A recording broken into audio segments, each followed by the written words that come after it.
ನೀವು ಎಂದಾದರೂ ಏನಾದರೂ ಆಗಲು ಬಯಸಿದರೆ ಹದ್ದು ಆಗಿರಿ, ಆದರೆ ಎಂದಿಗೂ ಗಿಣಿಯಾಗಬೇಡಿ. ಯಾಕೆಂದರೆ ಗಿಣಿ ತುಂಬ ಮಾತನಾಡುತ್ತದೆ, ಆದರೆ ತುಂಬ ಎತ್ತರಕ್ಕೆ ಹಾರಲು ಸಾಧ್ಯವಿಲ್ಲ. ಹದ್ದು ಬಹಳ ಕಡಿಮೆ ಮಾತನಾಡುತ್ತೆ, ಆದರೆ ಅತಿ ಎತ್ತರದಲ್ಲಿ ಹಾರುತ್ತೆ. ಮತ್ತು ಹದ್ದು ಉಳಿದ ಪಕ್ಷಿಗಳ ರಾಜ. ಇಂದು ನಾನು ನಿಮಗೆ 5 ಅಂಶಗಳನ್ನು ಹೇಳುತ್ತೇನೆ. ಈ ಅಂಶಗಳಿಂದ ಪ್ರತಿಯೊಬ್ಬ ಮನುಷ್ಯನು ಹದ್ದಿನಿಂದ ಕಲಿಯಲೇಬೇಕು. ಮೊದಲ, ಹದ್ದಿನಂತೆ ಏಕಾಂಗಿಯಾಗಿ ನಡೆಯಲು ಕಲಿಯಿರಿ.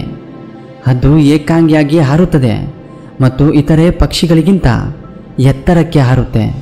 ಹದ್ದು ಏಕಾಂಗಿಯಾಗಿ ಹಾರುತ್ತದೆ, ಆದರೆ ಗುಬ್ಬಚ್ಚಿಗಳು ಮತ್ತು ಸಣ್ಣ ಹಕ್ಕಿಗಳೊಂದಿಗೆ ಎಂದಿಗೂ ಹಾರುವುದಿಲ್ಲ.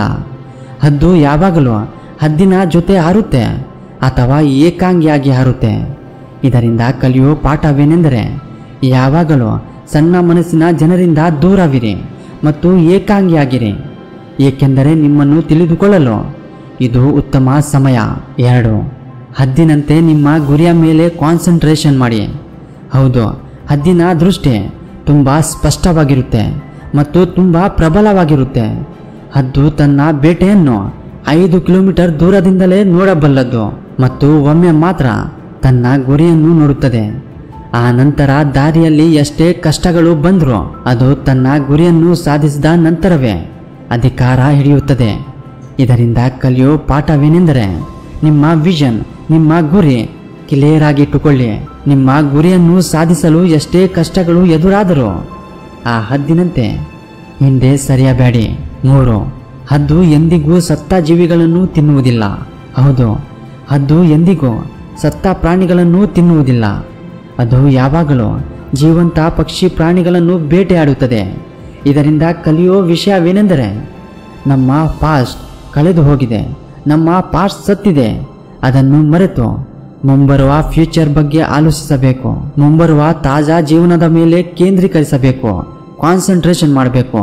ನಿಮ್ಮ ಪಾಸ್ಟ್ನ ಹಳೆಯ ನೆನಪುಗಳು ನಿಮ್ಮನ್ನು ಕಾಡುತ್ತವೆ.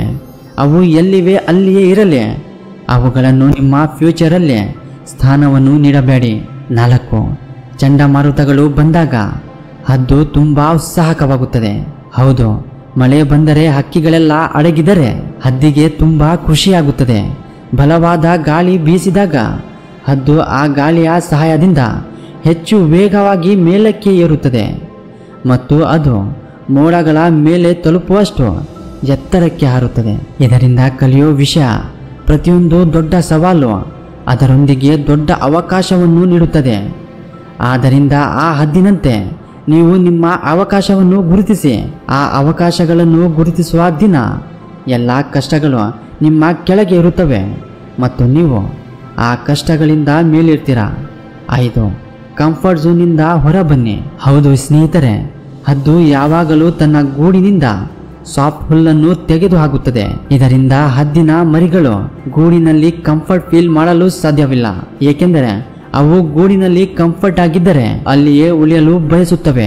ಆದರೆ ಹದ್ದು ಇದನ್ನು ಇಷ್ಟಪಡುವುದಿಲ್ಲ, ಏಕೆಂದರೆ ಕಂಫರ್ಟ್ ಝೋನ್ ಅಲ್ಲಿದ್ದರೆ ಜೀವನದಲ್ಲಿ ಗ್ರೋತ್ ಆಗಲ್ಲ ಅಂತ, ಅವು ಹಾರಲು ಪ್ರಯತ್ನಿಸುವುದಿಲ್ಲ ಅಂತ. ಹದ್ದು ಎಲ್ಲ ಸಾಫ್ಟ್ ಹುಲ್ಲನ್ನು ತೆಗೆದುಹಾಕಿ ಮುಳ್ಳು ಹುಲ್ಲನ್ನು ತಂದು ಸಂಗ್ರಹಿಸುತ್ತದೆ. ಇದರಿಂದ ಮರಿಗಳು ಕಂಫರ್ಟ್ ಝೋನನ್ನು ಬಿಟ್ಟು ಆಕಾಶದಲ್ಲಿ ಹಾರಲಿ, ಆಕಾಶವನ್ನು ಮುಟ್ಟಲಿ ಅಂತ ಹದ್ದು ಎಲ್ಲ ಸಾಫ್ಟ್ ಹುಲ್ಲನ್ನು ಗೂಡಿನಿಂದ ತೆಗೆದುಹಾಕುತ್ತದೆ. ಸ್ನೇಹಿತರೆ, ಇದರಿಂದ ಕಲಿಯೋ ವಿಷಯವೇನೆಂದರೆ ನಾವು ನಮ್ಮ ಕಂಫರ್ಟ್ ಝೋನನ್ನು ಬಿಟ್ಟು ಹೊರಬರಬೇಕು.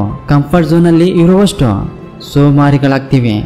ಕಂಫರ್ಟ್ ಝೋನನ್ನು ಬಿಟ್ಟು ಭವಿಷ್ಯವನ್ನು ರೂಪಿಸೋ ಕನಸುಗಳು ನೋಡಿ, ಕಷ್ಟಪಡಿ, ಶ್ರಮ ಹಾಕಿ. ನಾಳೆ ನಿಮ್ಮ ಭವಿಷ್ಯ, ನಿಮ್ಮ ಫ್ಯೂಚರ್ ಚೆನ್ನಾಗಿರುತ್ತದೆ.